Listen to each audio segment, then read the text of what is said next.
Today, we're going to dive into a totally different way of thinking about leadership. It's not about those big, grand strategies. Nope. It's about the small, everyday interactions, the stuff that can really make or break your success in our super connected world. So, have you ever been there? You're in a meeting, you say something you think is crystal clear, but the look you get back is, well, just not what you expected. It's like an invisible wall just popped up out of nowhere. That disconnect is exactly what we're digging into today. And that invisible force? Yeah, that's culture. Now, when I say culture, I'm not talking about holidays or what food people like. I mean the unwritten rule book that we all use to navigate our work lives.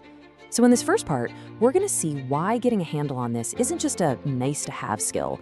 It's absolutely essential for any leader today. You know, culture runs so much deeper than we often think. It shapes literally everything. How we communicate, are you super direct or do you kind of hint at what you mean? How we solve problems. I mean, think about it. In some places, challenging your boss's idea is a good thing. It shows you're engaged. In other places, whoa, that would be a huge sign of disrespect. These aren't just quirks of personality, they're deeply cultural. And this right here is the absolute key. To be an effective cross-cultural leader, you have to look past the what and start asking why.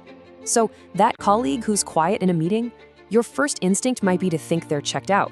But what if they come from a culture where speaking up without being asked is a no-bro? See, that simple shift in how you see it changes everything.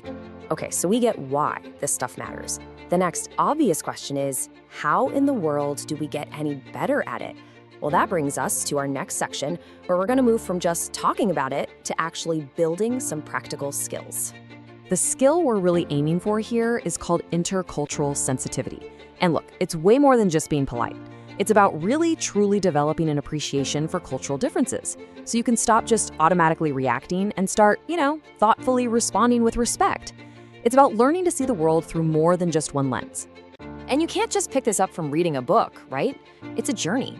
First, you learn the theories. You gotta have that foundation. But then, and this is crucial, you practice. You use simulations and scenarios where it's safe to mess up. And it's through that hands-on practice that you build a real genuine appreciation. That's what makes it stick. Which actually leads us perfectly into the most hands-on part of this whole thing. This is where the rubber meets the road, when you actually start practicing how you respond in those tricky moments. Okay, let's play this out with a classic example. A teammate is totally silent during a pretty heated debate. Your gut reaction? Probably to assume they don't care or maybe lack confidence. But a culturally aware leader hits the pause button. They ask themselves, wait a minute, what if their culture sees public disagreement as a bad thing, as something that disrupts team harmony? That one little question completely changes the game. Now you're not writing them off, you're finding another way to get their input. And this quote just nails it. The whole point is to create a tiny bit of space between what happens and how you react to it. In that little pause, that's where you have the power. The power to choose a response that's more aware, more effective, and a whole lot more respectful. That's leadership right there. So, you've been learning, you've been practicing, you're trying to respond more consciously. Great, but how do you know if you're actually making progress?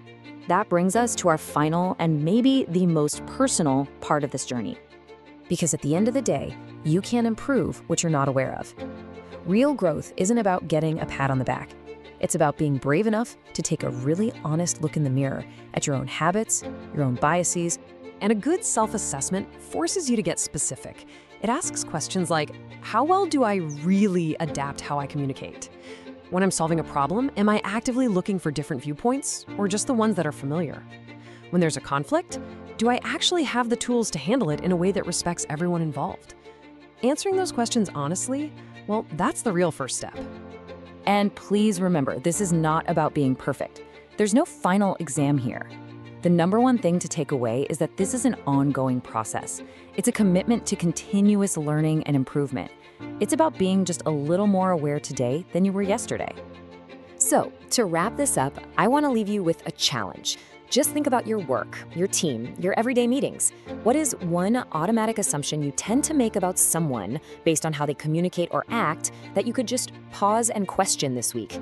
Seriously, starting with that one small question could be the beginning of a huge shift in your leadership.